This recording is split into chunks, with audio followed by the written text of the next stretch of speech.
The Lord be with you. And with your spirit. A reading from the Holy Gospel according to Luke. Glory to you, O Lord. Jesus went down to Capernaum, a town of Galilee.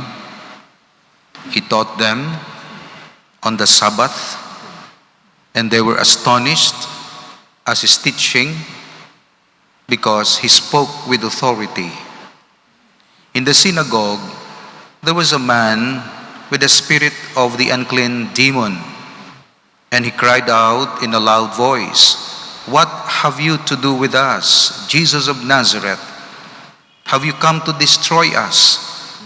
I know who you are, the Holy Son, the Holy One of God." Jesus rebuked him and said, "Be quiet, come out of him." Then the demon threw the man down in front of them and came out of him without doing him any harm. They were all amazed and said to one another, "What is there about his word? For with authority and power he commands the unclean spirits, and they come out." The news of him spread everywhere in the surrounding region. The Gospel of the Lord. Praise to you, Lord Jesus Christ. The church has a ministry which we call the ministry of exorcism. Although exorcism is not a sacrament but a sacramental. Sacraments were instituted by Christ, and there were only 7 sacraments, no more, no less. And the sacraments have their power from Christ. Sacramentals, on the other hand, were established by the church as extension, as a semblance to the sacrament, a semblance. There is a similarity, so to say. But also there is a difference. The difference, the sacrament is established by Christ, the sacramentals established by the church. And in the sacramentals, we receive the grace through the prayer of the church. In the sacraments, we receive the grace directly from God through the performance of a valid procedure, valid form. Sacramentals, we receive the grace through the prayers of the church. So we receive the grace because the church prays for us. And the purpose of sacramentals is to prepare us spiritually to receive the sacrament. That's the purpose of the sacramentals. So they are supporting activities to prepare us spiritually, to predispose us, to awaken our faith, to awaken our hope in God, to awaken our love, to cleanse us, to make us fervent, to prepare us so that we will be able to receive the sacrament worthily. So we have the sacramentals of salt and holy water and images. And one of the sacramentals is exorcism. So exorcism is not a sacrament, but a sacramental. So that's the position of the church. And what is exorcism? Exorcism is a specific form of prayer. So it's not anything. It's a specific form of prayer, regulated. It's not feeling-based. It's not emotion-based. That it's not a spontaneous kind of prayer that anybody can make that prayer. No, it's a specific form of prayer. A specific form of prayer that the church uses. The church uses. You do not use it. You are only a minister of that sacrament. You are the instrument. You are not the source of that prayer. The source of that prayer is the church. And through you, this prayer is uttered and its effects are applied to a particular person. So it's the prayer of the church. That's why hindi kakambal nga ma-exercise ako tapos mas spontaneous kada. Di ka nagkuha sa imo authority mag-exercise. Because it's a specific form of prayer. It's not like an opening prayer in a prayer meeting. Spontaneous. Sa misa, hindi ka diri ka spontaneous except some parts of the mass like prayers of the faithful. Pero collect prayer, prayer over offerings, and communion prayer, you cannot because it's the official prayer of the church. It's being prayed here, in Miagao, in Carles, in Rome, in Madrid, Barcelona, translated in Regainon or Tagalog, but the same prayer. It's the prayer of the church. That's why amo nang unique sa Catholic Church. Sa iban nga mga denominations, nag-invento sila sang prayer, spontaneous prayer. Nga maayo man, pero not every time spontaneous prayer. Kaya kung spontaneous prayer, it comes from you, from your personal experience, because it's spontaneous. But if it's an official prayer, you are a spokesperson of the whole church. That's why exorcism is a specific prayer, and therefore there are formulas or formulae of this prayer. So, is a specific prayer that the church uses against the power of the devil. So, may mga prayers kita for grace, to ask for grace. Pero may prayers kita pangontra sa panulay. Kung prayer in asang church is that what we call exorcism prayer. So it becomes powerful kaya hindi halin sa imo, kundi halin sa church. That's why ang exorcist, powerful siya, hindi lang personal nga preparation niya because ang ginahambal niya is prayer of the Blessed Virgin Mary, is the prayer of the saints, is the prayer of the souls in purgatory, it's the prayer of the whole church, the prayer of the Pope, it's the prayer of the bishop, it's the prayer of every Catholic, it's the prayer of the church. Kanawa ko na ang power ang ginagamit mo kag ikaw ang conduit, ikaw ang spokesperson, ikaw ang authorized to pray that particular prayer against the devil.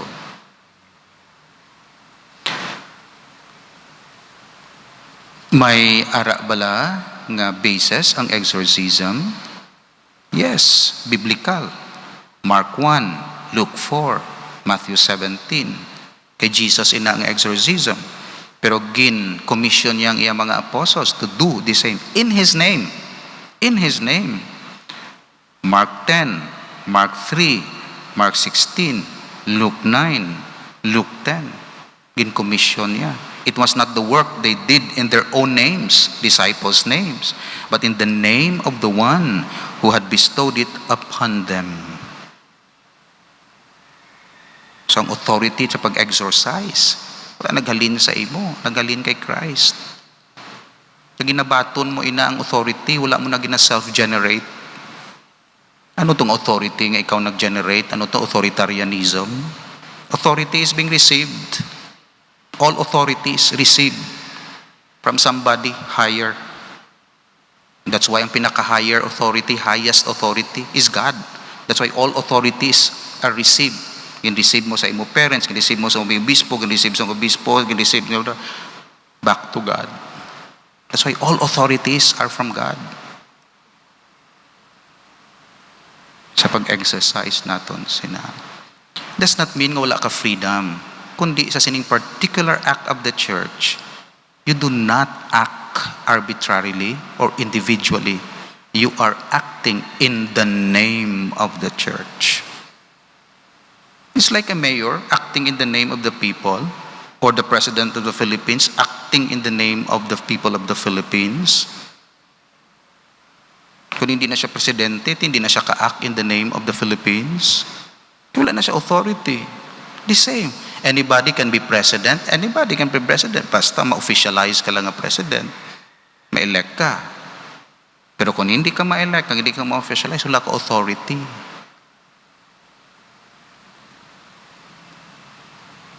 Maka-pray ka sa iban nga prayers, pero exorcism, hindi lang pagkuhaan na, kay hindi na imo. Yan asang church. Karong kung tada isa kita ga-exercise, ano lang to. But don't worry because there are many forms of exorcism. It just explain ko. Are there different kinds of exorcism? Yes. May exorcism nga himo nyo, pero may exorcism nga hindi nyo mahimo as lay people. Exorcisms are divided into two kinds. Simple or minor forms of exorcism. That's why anybody can exorcise, but in the simple form. Why? Because you have been baptized. You can act also in the name of Christ because you are Christians. Pero simple exorcism. Pero another form of exorcism is major exorcism. Ang major exorcism, hindi na para sa laiko, kundi para lang sa pari. Kag hindi tanan nga pari, may ginapili nga pari, kag gina-appoint. Hindi ka perform major exorcism. Major operation, so to say. Bisan ako, kung hindi ako appointed sang bishop, hindi ako maka-major exercise. Kinanglan may authority from the bishop. Anong kinalain sang minor kag major? Ang minor, ang ginatabog mo, influence ni Satan. Ang major, ang ginatabog mo, si Satan mismo. Ang minor, ang ginatabog mo, sin. Wala sang Satan. Pero sin is the influence of Satan. Ang iya venom. Ang iya venom, ang iya influence. Ang iya temptation, natabog. That's why sa sin, gina-exercise natin, simple exorcism, natabog ta. Pero ang major exorcism, ginpossess ni Satan ang isa katawo, kag siya mismo ang ginatabog mo pagwa. That's why ang major exorcism gina-reserve sa exorcists in the name of the church. But we can perform lay and priest sang simple exorcism. Pero hindi tanan nga pari may otoridad sa pag-perform sang major exorcism. Kaya may formula ina. So, may gina-appoint ang obispo nga exorcist sa diocese. That's a requirement from Rome. Every diocese should have an exorcist. And then may mga technique na sila, paano nila mabalaan nga exorcise ina, paano na yung psychological lang na, paano na nga hubog lang siya. Exercise mo ang hubog, ano to abi? Exercise mo ang hubog, wala gid mahimo, hubog na yan, hindi na halin sa, kung hubog siya yaya, hindi mo exercise. Kung buangit siya yaya, paano mo exercise ang buangit? Psychological. Kung nagasakit ang tiyan niya, paano mo ma-exercise? Kung nag-arte lang siya, worse. Paano mo siya ma-exercise? Kay arte man lang na. That's why, kapangaman ng simbahan, hindi nga slow to exercise. Kundi ginatunan sang simbahan nga mangin genuine, kag hindi mangin superstitious, kag hindi mangin sensational ang performance. It's not an ordinary thing. So kung sensationalize mo ina, ano na lang notabo. That's why careful ang simbahan basta mga major exorcism. Di Father, kung wala pari, ti perform prayer of deliverance or minor exorcism. Ang iban sa inyo nag-practice sang mga bagay nga against sini. That's why I'm telling you, not to curtail, not to discourage you to do. No, kundi nga clarify. Nga may limit, hasta lang kita diri, hasta lang kita diri, hasta lang kita. Does not stop you to pray for that particular person. But claiming that it is a major exorcism, no. It's not a major exorcism. Because you don't have authority. Because The power to exorcise comes from the authority of the church. But the power to pray for that person, deliverance or whatever, simple exorcism, to bless whatever, halin niya sa baptism naton. Lastly, nabutang diri sa aton nga teaching, ano ang mga ginahimo sa exorcism? Duha na ka forms ang prayer sa exorcism. Ambal nila, ang ginatawag naton imperative formula. Imperative. Kinahambalan mo si Satan. Imperative. Command. Amo ning hambal ni Jesus diri, command. Get out of the man. Imperative. Kag may ara man nga deprecative prayer. Deprecative prayer, amo na ya ang ginahambalan mo si Lord nga siya ang matabog. Lord, tabuga siya. Deprecative. Pwede na naton mahimo. Lord, tabuga siya. Pero ikaw mahambal, sa sini nga tao. That's imperative. Ikaw direkta nga naga-deal sa panulay. Andam ka. Pero kung maghambal, Lord, we pray. Hindi ko yan mag-deal sa panulay. Si Lord ma-deal sa imo, si Mama Mary, mga angels. Angels, ligi siya. That's deprecative. Amo ng exorcism, may mga deprecative exorcism. Asking heavenly powers nga sila ang maaway. Or imperative, ikaw maaway because you have been given authority by the bishop and by the church na mag-command sa panulay. We're talking here of major exorcism na magwa. Pangaman kita, may panulay sa palibot. That's why sa Our Father, ginambalang kita ni Jesus, deliver us from the evil one. Kaya nag-exist siya. Pero hindi siya, wala siya daog sa aton. Basta ara kita sa Diyos.